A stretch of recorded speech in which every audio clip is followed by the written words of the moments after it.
bring in Florida GOP Senator Marco Rubio, member of the Senate Foreign Relations Committee. Good morning to you. Good morning, guys. Good morning. Senator, I've been reading your tweets. We all have, and I have a list of them here. Some say the worst is yet to come. He's going to come in from behind, front lines, cut off Ukraine forces from Kiev and the rest of the country. Energy prices going to skyrocket for everyone. Weakness always invites aggression. And there are a few more that people can follow you on Twitter. But you don't think this is the end, right? You think he's going to go into these regions and then push through the rest of Ukraine, or what happens after that?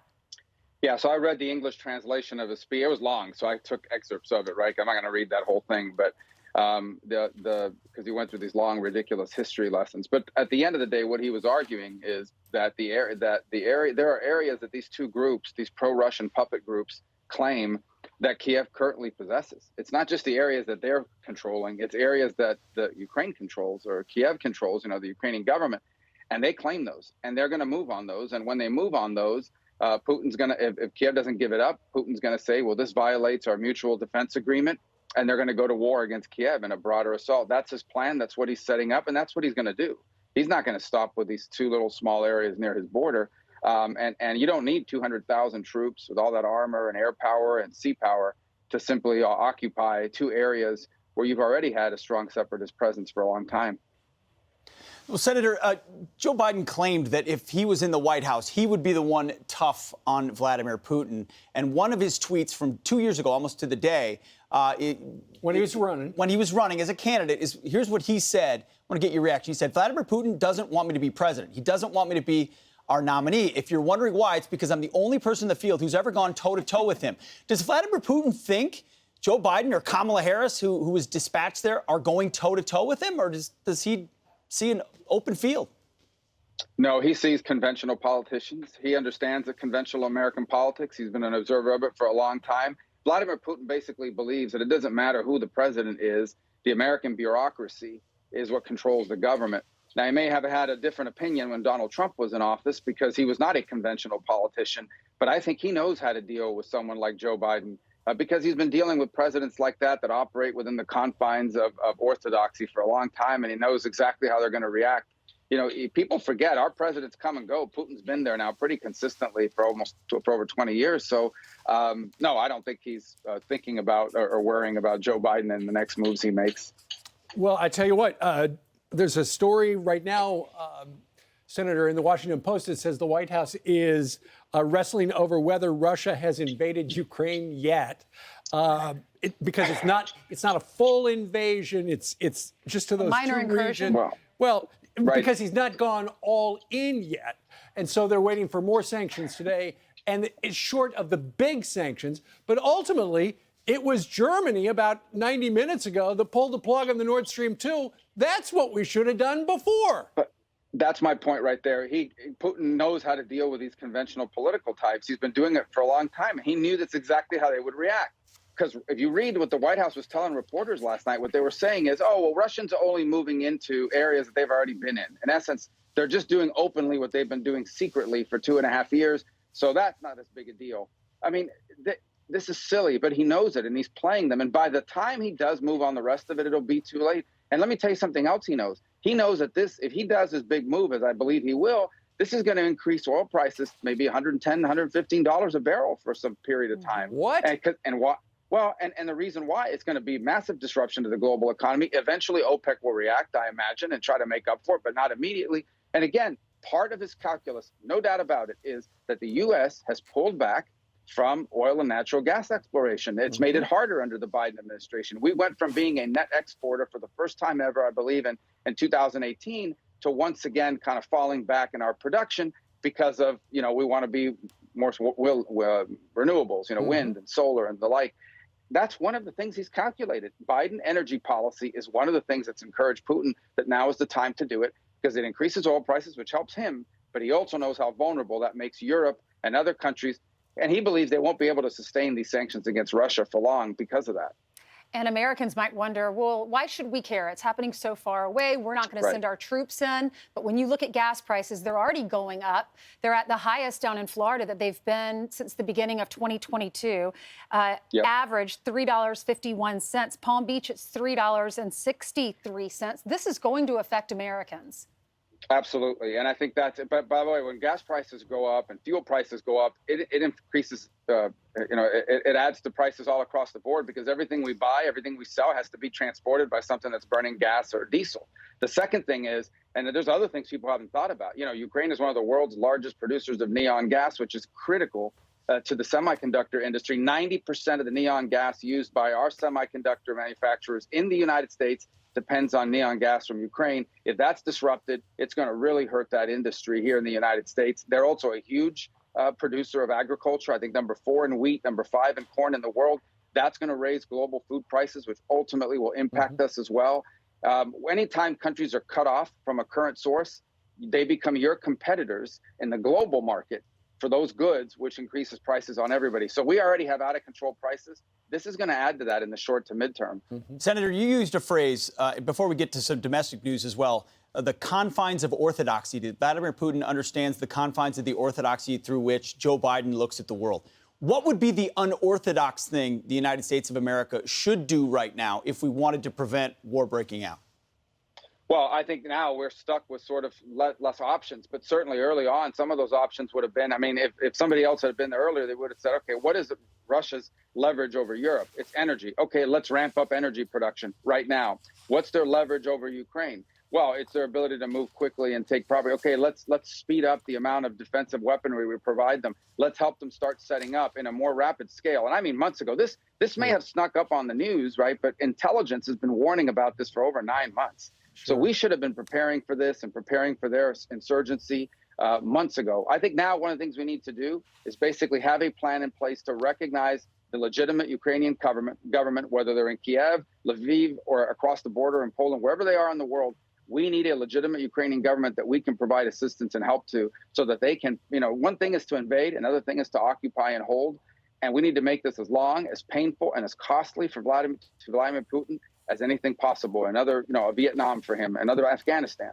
A final question. If we don't do that, he'll do more of this in the future. Final question about Ukraine, and that is, we're going to make it painful on him through sanctions. It's just a matter of time till the hackers, the Russian hackers, hit us. I know you have intel with your job. At what parts of the American society should we be worried about the Russian hackers? Because we know what they did to the Colonial Pipeline.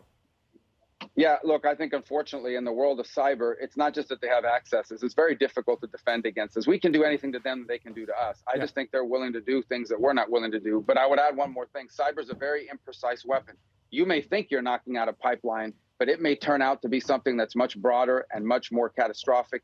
And that's one of the things to keep an eye on. No one's ever conducted a broad cyber war. We've had cyber skirmishes, cyber attacks, but never cyber warfare. There is no doctrine. There is no rules for how you engage in this. And frankly, no one knows what's going to happen when you start down that road. It could escalate pretty quickly. And that's something to really be concerned about. I've been concerned about it. I've been raising the specter of it because I do think that cyber could rapidly escalate into something far more dangerous, including, unfortunately, kinetic military confrontation if you run out of cyber options. So that's something we should seek to avoid, meaning going down that road of escalation. Yep. We also want to get your reaction on what the CDC is doing. They reportedly published some information about data on COVID and hospitalizations and vaccines and the numbers, and they based it down to age and race and vaccine status. Well, they withheld some information, apparently. Most of it. Yes, they only reported a fraction of it. They didn't report that 18 to 49-year-olds, the group least likely to benefit from these extra booster shots. Why do you think they left that out? They're saying because it's not ready for prime time. What's the real reason? I think because it goes against their public narrative. I think because it goes against their public guidance, for the same reason that Dr. Fauci told people not to wear masks. Before then, he said everybody had to wear a mask, and then you had to wear 2 masks, and then 2 masks and a face shield and a spacesuit, because I think they can tell us whatever they want. The damage they have done to public health authorities in this country is extraordinary. In the future, we're going to have another pandemic potentially, far worse than COVID potentially, and no one's going to believe these guys. because they've treated us like little children, lied to us, manipulated us, told us what we wanted to hear in some cases and not what we wanted to hear in others. And it's just done tremendous damage to people's confidence in public health officials. That's exactly right. Senator, speaking of treating people like children, in many cases, kids are still in masks while adults are not. In some schools, it's incredible. And we've seen hypocrisy at the highest levels of political leaders imposing mask mandates on their citizens while they flout those rules themselves. Well, there's a very particular instance in Virginia at a school board meeting where a mother went to the meeting and pointed out the fact that the school board chairwoman who was in charge of the masking isn't wearing a mask herself. Here's a portion of what this Virginia mom, Alicia Vaught, said when tearing into school board members on their mask hypocrisy. Take a listen. Picture of you right here on Facebook with a crowd of people. That's it. With no mask on. This is my time and I don't interrupt you. Here's another picture with you with a no mask on. I'm sorry, Ms. Vaught, you are done. Can we have a police officer, please? She should be able to say her piece. I've had to listen to people come and criticize me. That doesn't make it right, Jamie. You're right, but I had to say. That's my family. That is all, then fine. What do you think about our family? I am not. Our family is being suffocated to death. I'm by done. your policies. You can have my seat. We're coming for them, all of them. Except for Dan and Jamie. Senator, we had that mom on the program as well. We're going to play a clip of the interview we did earlier. Listen. We had to sit there and listen to them tell us that we must follow Governor Northam's orders, and we did. Then when Governor Youngkin comes into office and expects the same, they didn't want to follow his orders, and that's just not right. And what are we teaching our kids if we're not going to teach them to be consistent across the board? We, the parents, are just fed up with the hypocrisy. Our kids have had to suffer for 2 years. These masks have caused isolation, depression. It hurts their ears, their face have been broken out. It's just been such a harm to our kids. And then we see these school board members get on and just flaunt openly with no mask on, and it just seems a little bit hypocritical. So I thought that the board needed to know that. Senator, your reaction? Well, this is not atypical. I mean, there's still places in this country where kids are eating outdoors in the cold and they can't talk during lunch. And I think probably in many cases, these people want to keep these policies in place because it makes their life easier, they think, and because it's become a disease. This whole mask mandates, all this other stuff has become its own disease. People have become deranged about it and they don't know how to live without it. And I also think there are some people that just enjoy the power, right? The power to be able to force people to do certain things. It is I don't fully understand this disease, but it's a psychotic one. And unfortunately, some of the people who have caught it are in positions of authority. And that I couldn't see the video, but I'm sure it showed this police officer was standing right next to that lady, standing right next to that mother, as if he was about to apprehend her. You know, I wish one of these officers would one day say, look, I'm here to keep the peace. I'm not here to arrest, law-abiding people that are just here to, protest against school boards. I don't know if that individual or that officer worked for a city or worked for the school board directly. But I think this is outrageous that we're now living in a country where parents who complain about their kids' schools are being treated like terrorists and criminals. Meanwhile, criminals are walking into stores, breaking glass, grabbing whatever they want, walking out, and they're not only not arrested, we're bailing out people that are trying to kill people in this country. Guy down in Kentucky walks into his opponent's office, shoots him, and he's out on bail a day later, $100,000 bail, a day later walking the streets. So that's how crazy it's become. Well, they're not having those problems with the schools there in Florida where obviously Marco Rubio is just showing off the beautiful weather in Florida while we're here where it's freezing. Yeah. Well, it's tough. It's 70 degrees. But I mean, look, we've gotten used to these harsh conditions. And, Well, if only we could find houses there. Affordable houses now. No, that's true. I know. That's absolutely right. Florida problem. Senator, thank you very much for joining us on this Tuesday. Thank you, sir. Hey, thanks for having me. Hi, everyone. I'm Brian Kilmeade. I want you to do me a favor. I want you to click to subscribe to the Fox News YouTube page. This is the only way that I know for sure that you're not going to miss any great commentary, any great news bites, any great interviews coming your way on Fox. You can get it all here on YouTube. So subscribe right now.